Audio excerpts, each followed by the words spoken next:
Yo les gens, j'espère que vous allez bien. Aujourd'hui on se retrouve pour une nouvelle vidéo débrief des 16e de finale de l'équipe de France face à la Suède. Victoire de la France 3-0, particulièrement à New York. Donc comme d'habitude, n'hésitez pas à liker cette vidéo, à la commenter si ce n'est pas déjà fait, partagez la chaîne et la vidéo à vous aimer si ça vous a plu. Abonnez-vous à la chaîne et activez la notification pour rater aucune des prochaines vidéos. Objectif 5000 abonnés, je sais qu'on est capable, c'est gratos, je vous demande pas payer, merci à vous. Bon, là, actuellement, c'était quand même la Suède en face, qui est quand même une équipe, une belle en réalité de base, hein, parce qu'avec Gyökeres et Isaac, quand même, qui sont très bons joueurs, mais après le reste, c'est vrai que c'est à voir, de toute manière. Ouais, donc du coup, voilà. Donc, particulièrement, comme d'habitude, on va parler de la compo de l'équipe de France, le débrief entier, et l'adversaire prochainement, mais on sait déjà c'est qui de base.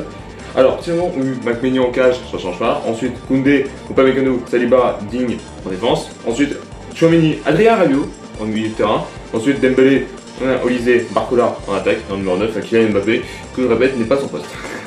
Oui, je fais toujours cette blague à la con, mais hey, c'est la vérité, hein, je te le dis.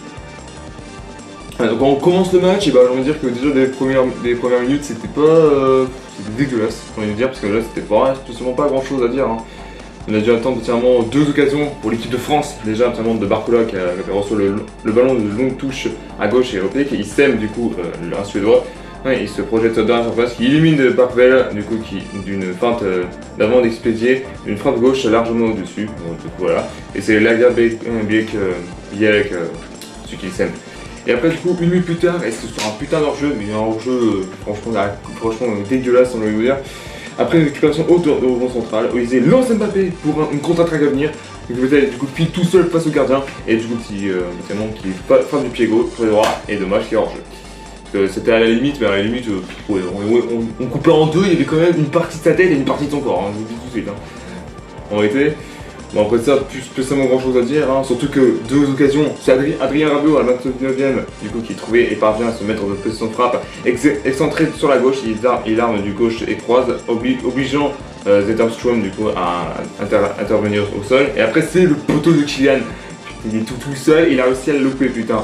Ah, surtout que clairement le gardien était battu en plus en ce moment précis. C'était Koundé qui s'est gagné avec un glisse centrant pour Kylian et du coup malheureusement qui heurte le poteau.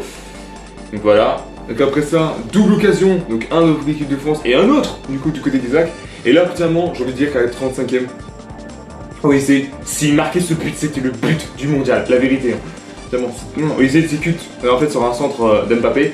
Olysée exécute un énorme saison, une retournée acrobatique, ça touche le poteau. Et s'il la mettait, c'était le but du mondial. Et là, surtout que c'était le meilleur but de l'histoire de la Coupe du Monde. Il n'y a pas d'hésitation, franchement. Et après ça, du coup, Isaac, du coup, le joueur suédois, la première vraie occasion des Suédois, si je puis dire comme ça. Élégant, ça, du coup, Ding, en ajoutant un centre rentrant devant le poteau, le but, pardon, de Maignan. Au 6 mètres, Isaac manque de couper la trajectoire. Heureusement, ça passe en sortie de but. Allez vous dire. Après ça, une super barrette suédois, un 4ème, du coup, Olysée qui passe une frappe de gauche et prend le chemin de fait le petit filet, dommage. Et après ça, Dembélé court son corner finalement avec Olysée qui lui remet. Le Parisien glisse un ballon sur la surface d'Mbappé, le long de la ligne en réalité du sortie de but. Il fixe Gyökeres et repique un centre enroulé vers l'opposé pour ouvrir le score. Et bah j'ai envie de dire que Kylian, merci ma gueule. Ouais, et c'est son 17ème but hein, en réalité et qui est un but près de Lionel Messi qui est le meilleur buteur de l'histoire de la Coupe du Monde. De toute manière. Bon après ça actuellement, la France est devant, tranquille donc je vais vous dire. Après ça, du coup, on reprend le deuxième match, et bah, deuxième mi-temps. Et là, en rond contre 1, la seconde deuxième. Tchouaméni ratisse, du coup, une passe engarée, il transmet à Olysée qui remonte le terrain avant de glisser le ballon dans la surface à Barcola. À l'intérieur du droit, ce dernier expédié le ballon à mi-hauteur pour marquer 2-0 pour l'équipe de France. Même si Michael Olysée n'a pas marqué de but, pour l'instant, là, le mec il est chaud patate, hein. Franchement, je vais vous dire. Donc après ça, pas spécialement grand chose à dire, hein, vraiment, après c'est un tout petit peu calmé, en réalité si je veux dire ça. Et la 74ème du coup, lancé par Olysée une nouvelle fois, et franchement à ça du hors-jeu. Et du coup clairement, sur la gauche de la surface, Mbappé ouvre son pied droit et fusille après du gardien suédois pour concerner l'addition, 3-0, tranquille, voilà. Donc après ça, double changement à la 75ème pour l'équipe de France, Doué qui sort à la place de Dembélé, et Doué qui rentre à la place de Dembélé, et Gusto qui rentre à la place de Koundé. Voilà, bah, Koundé qui était dégueulasse de A à Z, hein, j'ai envie de vous dire. Hein. Tiens, tu me mets ta note, toi. Après ça, 2 minutes plus tard, Lucas Digne qui sort à la place de Théo Hernandez. Pourquoi? Je veux pas voir ce type, putain, il pue la merde, hein, sans déconner. Hein. Ouais, bordel. Et après ça, du coup, après ça, 81ème minute de jeu, et là, c'est une très jolie numéro de celui de Barcola. Non seulement de feinte, il fait tourner en bourré que 2 défenseurs avant de faire une passe à un gauche dans l'angle ferme. Il prend sa chance, oubliant le centre de Isé, tout seul, corner à venir, et du coup, heureusement que c'était contré, dommage. Voilà. Après ça, 84ème, les 2 derniers changements, Mateta qui rentre à la place de Kylian Mbappé et Cherki qui rentre à la place de Isé. Dommage, et tu vas mettre ton but. Et du coup, potentiellement 88ème, allez, petit espoir pour les Suédois. Du coup, Korkais hérite du ballon dans l'axe dans la surface. L'attaquant suédois ouvre son pied droit, mec Maignan qui est seulement tranquille, qui le repousse. Voilà, j'ai envie de vous dire.